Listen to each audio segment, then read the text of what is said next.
स्वागत करता हूं आपका यूथ एग्रीकल्चर चैनल में। आज हम लोग अपने गांव में घूमते-घूमते एक मक्का के खेत में आए हैं और देखने के बाद ऐसा पता चलता है कि नहीं, गांव सचमुच किसी स्वर्ग से कम नहीं है। और मक्का जो कि भारत का एक गेहूँ, धान के बाद तीसरा सबसे महत्वपूर्ण फसल में से एक है मक्का। और सबसे ज़्यादा इसकी उत्पादन अमेरिका करता है, जो कि पूरे विश्व की साझेदारी में 35% आती है।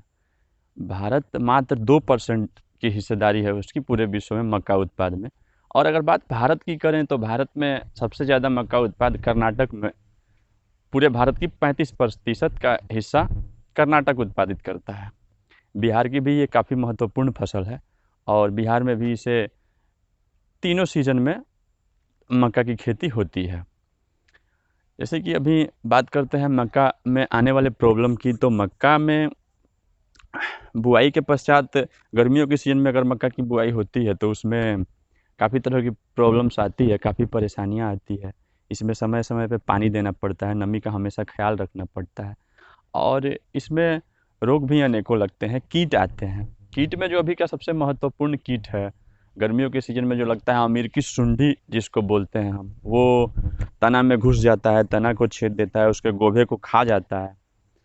यहाँ तक कि जब ये मक्का बाल पकड़ता है, जैसे कि अभी मक्का बाल पकड़ रहा है, मोचे ले लिया है और अभी जो उसको बोलते हैं भुट्टा, तो कुछ ही दिनों में इसका भुट्टा खाने योग्य हो जाएगा।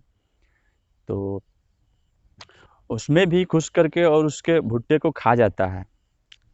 उसके लिए किसान को अनेकों तरह की उपाय करनी पड़ती है, अनेकों रासायनिक दवाइयों का स्प्रे करना पड़ता है। लेकिन जो सबसे बेस्ट है, जो इसमें 100% कारगर है, वो कोराजिन है। कोराजिन के स्प्रे से अमेरिकी सुंडी 100% ख़त्म हो जाते हैं।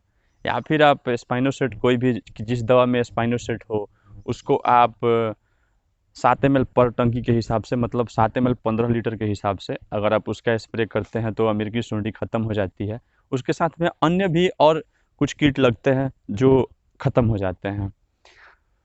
तो अब बात करते हैं तीसरी प्रॉब्लम, इसकी सबसे ज़्यादा प्रॉब्लम है जो हम लोग को देखने को मिलता है कि इसमें नील गाय जो होती है वो इसको बहुत ज़्यादा तहस-नहस करती है, बहुत ज़्यादा बर्बाद करती है।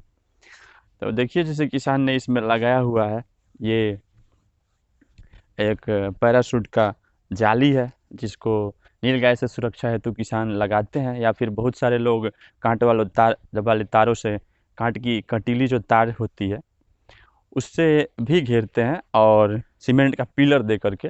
लेकिन वो थोड़ा कॉस्ट में ज़्यादा आता है, ये कॉस्ट में कम आता है। इसमें आपको बांस के खंभे देने होते हैं और ये ऊपर एक रस्सी होता है जिसके साथ में ये जाल अटैच होता है। तो इससे काफ़ी हद तक, हालांकि अगर नीलगाय चाहे तो फिर भी इसमें भी घुस सकती है, लेकिन ये काफ़ी हद तक उसको रोकता भी है और इससे वो कुछ डरती भी है, जिससे फसल की सुरक्षा हो जाती है। नीचे इसमें घास का भी प्रॉब्लम आता है। गर्मियों के सीज़न में अनेकों प्रकार के अनचाहे घास उगाते हैं फसल के साथ में।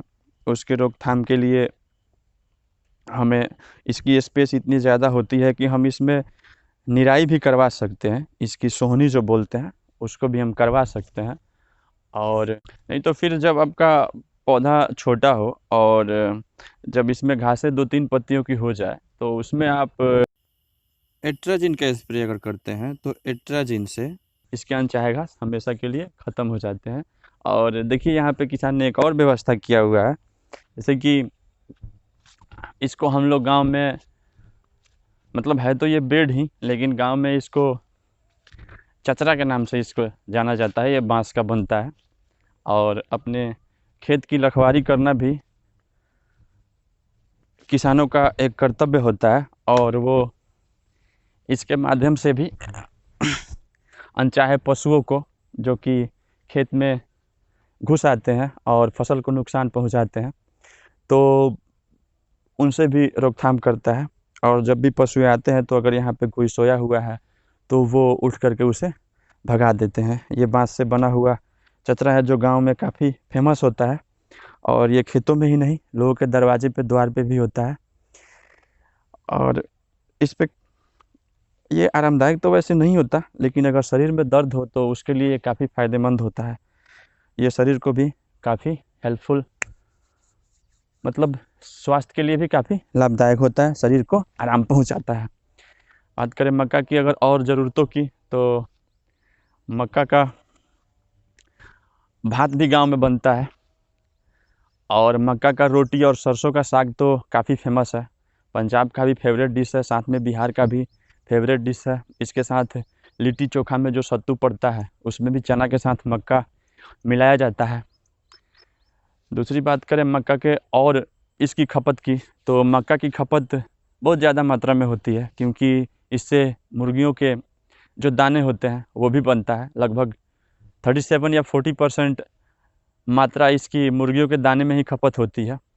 उसके अलावा इसका उपयोग हम मवेशियों के चारे के रूप में भी करते हैं। ये जो इसका तना होता है, अगर अभी किसान इसको काटेगा तो ये हरा घास के रूप में मवेशी इसको काफ़ी अच्छे तरीके से खाता है। और जब सूख जाती है ये, यानी कि जब हार्वेस्टिंग तक पहुंचती है, तो इसके बालों को, ये जो बाल है इसको अलग करके और इसको फिर मशीन से कटाई करके इसकी, और इसको चारा के रूप में पशुओं को खिलाया जाता है। तो ये रही मक्का की कुछ जानकारी। बाकी अगर कोई अन्य जानकारियाँ सुझाव हो तो आप कमेंट बॉक्स में लिख सकते हैं। इसमें घूमने में काफ़ी आनंद आ रहा है अभी। और लेकिन आज की वीडियो के लिए इतना ही, क्योंकि शाम हो चुकी है। और मिलते हैं फिर अगले वीडियो में किसी अन्य जानकारी के साथ। लेकिन आपसे हाथ जोड़ करके रिक्वेस्ट है ये कि प्लीज़ हमारे चैनल को सब्सक्राइब करें, लाइक करें और शेयर करें, क्योंकि इसमें हम लाते हैं एग्रीकल्चर वीडियो के साथ साथ कुछ अपनी लिखी हुई थॉट, कुछ अपना संगीत, और उसके साथ में इस पे हम आगे चल के लाएंगे कुछ राइडिंग वीडियोज, अपना डेली रिव्यू, जो कि मैं लॉकडाउन ख़त्म होने के बाद किसानों से मिलता हूं, उनका रिव्यू लेता हूं, तो वो वीडियोज भी मैं आप तक शेयर करूंगा। थैंक यू, धन्यवाद। याद रखिए, किसानों का और जवानों का हमेशा सम्मान करें। धन्यवाद।